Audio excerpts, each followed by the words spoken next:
This video is going to go a little bit more in depth in the long run average total cost and what we consider to be economies and diseconomies of scale.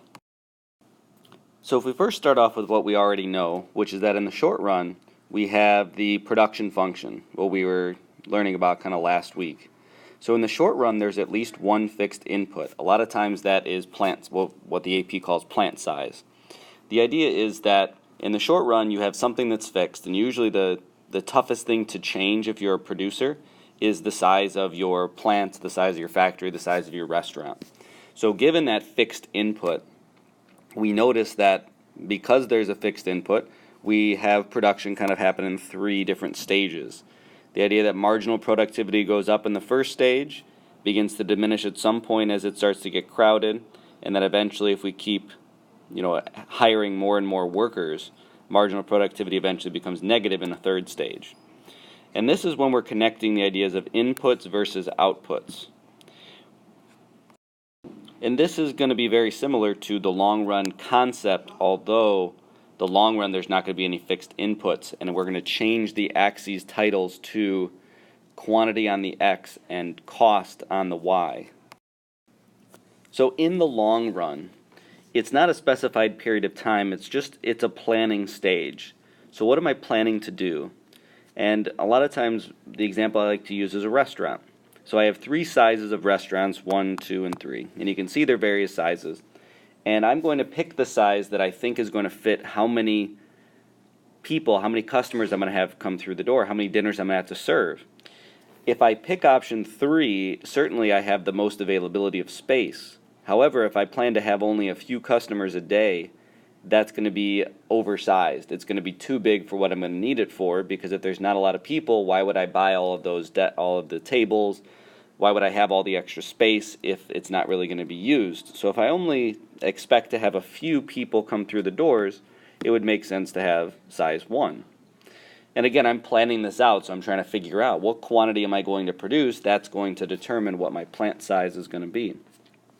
If I expect a medium amount of people, I'm going to want a medium restaurant, not too big, not too small, but just kind of the right size. And then if I expect a lot of customers, then obviously I want the larger restaurant size to accommodate that.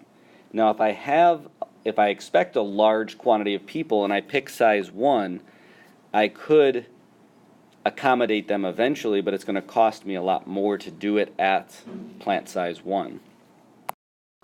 So as we get into the long run average total cost curve, we're looking at the cost in dollars and the quantity that's produced. Similar to the short run, although without any fixed inputs, we have the same basic concepts where the average total cost begins to fall and then kind of reaches a bottom and then begins to rise. So this is what we call the long run average total cost curve. So given the planning stage,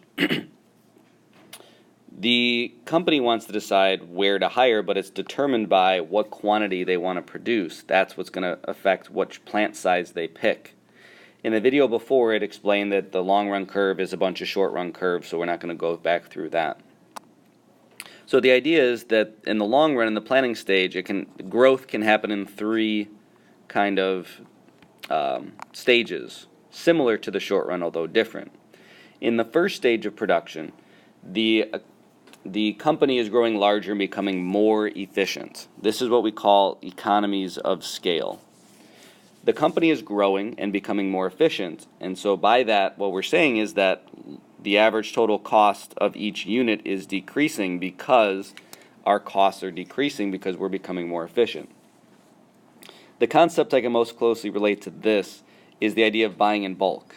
You buy one stick of cheese, it may cost you $1, but you go to Sam's Club or you go to a large like Costco type store and you buy 100, you're buying in bulk, each cheese might only cost you 20 cents. So you're going to save on that because you're going to be more efficient.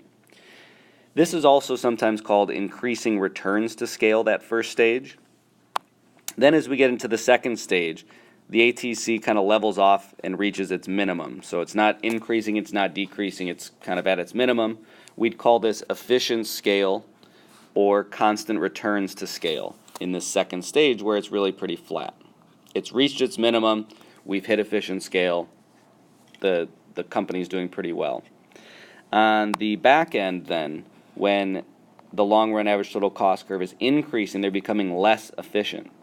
So companies can grow too big, and so this is called diseconomies of scale in this third stage, or sometimes decreasing returns to scale.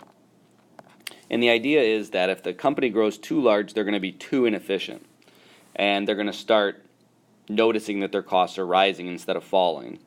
And so this production stage is not ideal. And so at some point, each company is going to grow inefficient if it gets too big. So there is the long run average total cost curve and the last part of this unit.